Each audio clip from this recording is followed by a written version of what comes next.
so I apologize to Ben for that. They should have forwarded that subsequent story. That was a mistake on our part. It's a total voter fraud when you think of it, and he picked up a lot of those votes, and that's why the polls were so wrong. A lot of people didn't think I should even go to Iowa when I came in. Actually, I came in probably first, if you think about it. Well, listen, it is no surprise that Donald is throwing yet another temper tantrum, or if you like, yet another Trumper tantrum. It seems his reaction to everything is to throw a fit, to engage in insults, and I understand that Donald finds it very hard to lose. We can say whether or not we take something like this and just sweep it under the rug and say, it's just the way it is, or are there consequences? Well, Donald Trump says there should be another vote in Iowa. It's just not fair. Ted Cruz says this is a Trumper tantrum. Ben Carson says he should have done better, but for dirty tricks being played by the Cruz people and perhaps others. Meantime, all the focus is on the Granite State now, and take a look at where all these candidates have been. The campaign stops in New Hampshire. Look at that. John Kasich, the Ohio governor, with 180, neck and neck with Chris Christie. These are stops in New Hampshire. Now, here's the Real Clear Politics average of polls heading into New Hampshire. It doesn't really translate the number of stops with the percentages there, at least as of yet, but who knows what can change in the next 6 days. Let's bring in our panel. Jonah Goldberg, senior editor at National Review, Amy Walter, national editor for the Cook Political Report, and syndicated columnist Charles Krauthammer. Okay, Jonah, what about this back and forth about Iowa? It dominated today. Well, I mean, it was funny because Donald Trump, for the first, what was it, 36 hours? I think there was a clock on it. Behaved graciously and maturely, and then he seemed like he couldn't contain himself anymore. And the problem for him, in part, was by behaving graciously and maturely, he seemed like a conventional politician, and that's a bad place for Donald Trump to be, because whenever he's not dominating the media cycle, he goes down in the polls. So I think that's probably what he's up to here, is he wants to throw a Trumper tantrum, not the most euphonious phrase I've ever heard, in order to be back in the limelight. I'm not sure it's going to work the way he wants it to. On the other hand, I think Ben Carson has a legitimate complaint. Amy.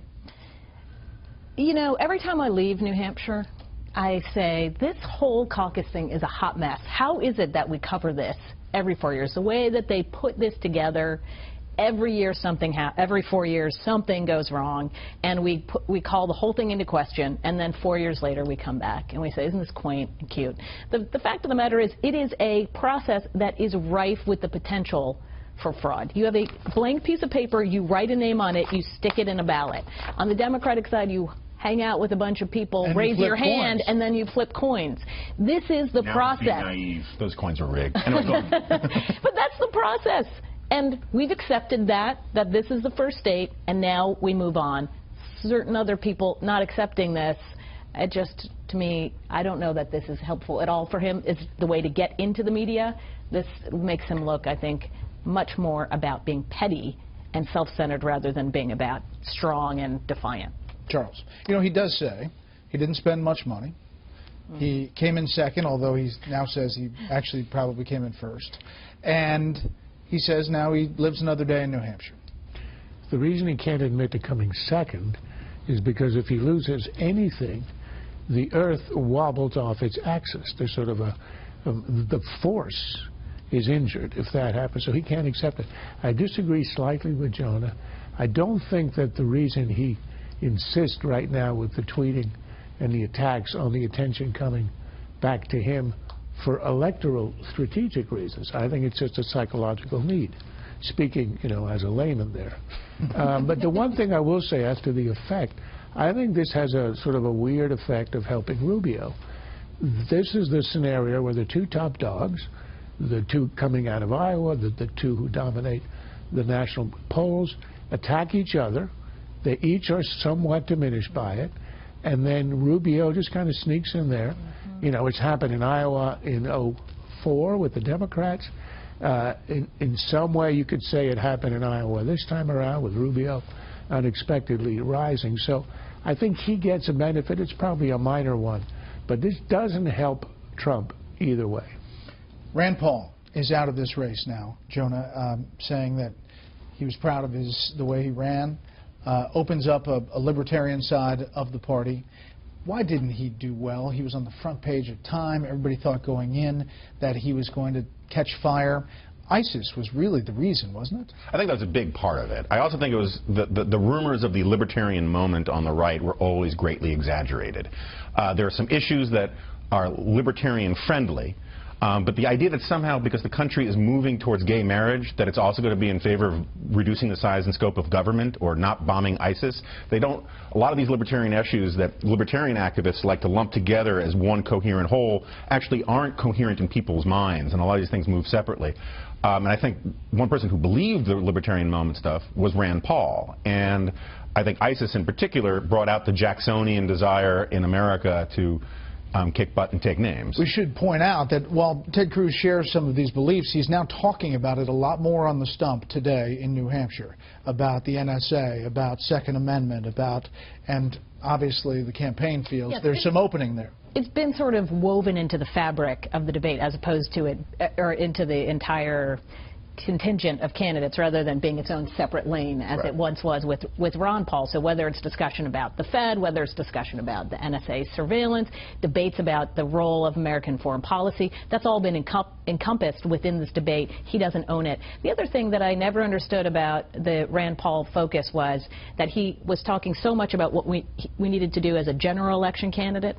You know, here's who we need to talk to. We need to expand the base. Was fine for a general election. It was never going to appeal in a primary electorate. Charles, you mentioned it, but you have Chris Christie, who's really swinging hard against Senator Rubio. You obviously have Governor Kasich, Governor Bush, Carly Fiorina. They are all fighting for that spot, with Senator Rubio kind of coming off of, on the establishment side, a big boost out of Iowa. Yeah, it's the three governors and Carly. And I think all of them understand that unless they end up ahead of Rubio, they've got to leave the race. Their donors, their supporters will all insist on that. So they're going to go after Rubio, not necessarily after Trump or even Cruz, because their contest is an internal one. But one thing on Cruz and the Libertarians, he had his eye on that constituency years ago. Remember when Rand Paul stood up and had his filibuster, ends up on the cover of Time magazine. Cruz then supported Rand Paul and had his own little filibuster. He had good shoes, apparently. It lasted a long time. So he went after evangelicals, and you see who dropped out today, Huckabee and Santorum, the evangelical champions. And he went after the so-called liberty vote, and you saw who dropped out today, Rand Paul. He's been succeeding in inheriting their constituency. By the way, Santorum is dropping out, we're told, and going to endorse. He's on Greta Van Susteren in the next hour. Yeah, I think it's worth pointing out, though, that Cruz has also been a little slippery about his foreign policy. He says that his foreign policy position falls somewhere between Rand Paul and John McCain, which is like saying the football is somewhere between the goalposts, right? All right, it is time to check out this week's results from the new Special Report Contenders app. We've added up the results from the Fox News app. The statement about the middle class that was most agreed with was, in 1961, John F. Kennedy reduced taxes across the board, the economy grew. In 1981, Ronald Reagan reduced taxes across the board, and the economy grew. This has got to be the mission that we have to do.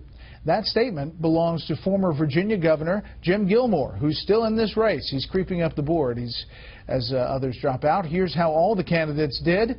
The scale is 1 to 100, with 1 meaning complete disagreement and 100 total agreement with these quotes. Users also ranked the middle-class topic as a fairly important issue, ranking it on average 3 3/4 out of 5 stars. Panelists, a couple of you took the quiz. Jonah, who'd you end up with? I was with Ben Carson. Ben Carson on his statement. Go ahead. No. Charles?